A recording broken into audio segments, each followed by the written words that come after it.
Les incendies de forêt à Los Angeles, aux États-Unis, nécessitent des ressources du Canada. Bienvenue à votre résumé des nouvelles nationales et internationales les plus pertinentes du jour, ici sur ICI Noticias Canada. Avec votre présentatrice Angelica Sifuente. L'entreprise canadienne Joriki, spécialisée dans la production de boissons à base de plantes, a fermé définitivement ses 4 usines de transformation. Cette décision concerne 2 installations en Ontario, une en Colombie-Britannique et une en Pennsylvanie, aux États-Unis, détenues par une filiale. Conséquence, la plupart des employés ont été licenciés. Cette fermeture fait suite à une épidémie mortelle de listériose liée à ces produits laitiers non laitiers. L'épidémie a fait au moins 2 morts et plusieurs malades au Canada.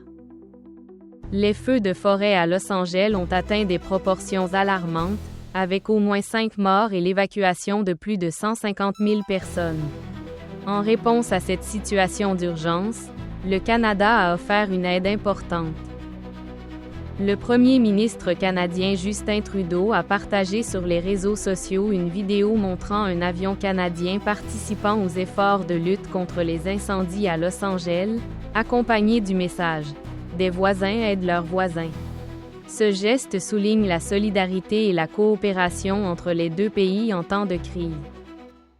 En 2025, les prix des aliments au Canada et aux États-Unis devraient continuer d'augmenter, quoiqu'à un rythme plus modéré que les années précédentes. Au Canada, les prix des denrées alimentaires devraient augmenter de 3 à 5 %. Impact sur les ménages. On estime que les familles canadiennes dépensent environ 800 $ de plus en nourriture au cours de l'année.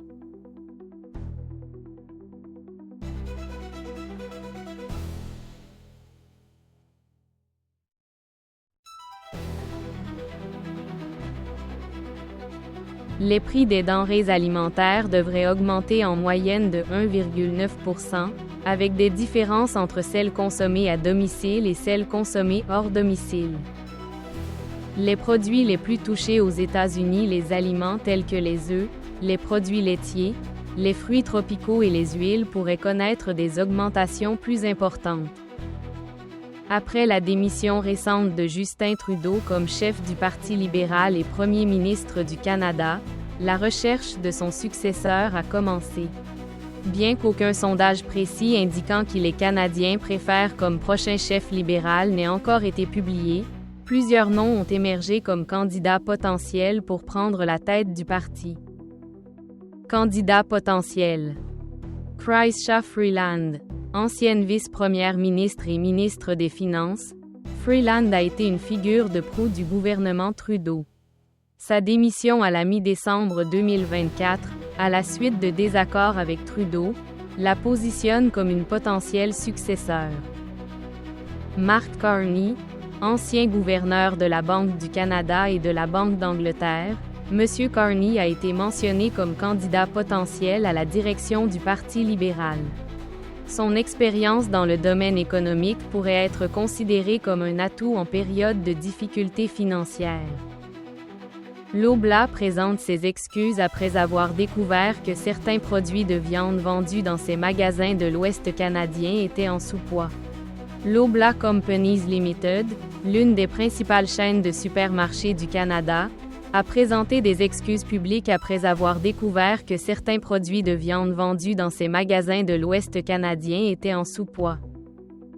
Produits touchés.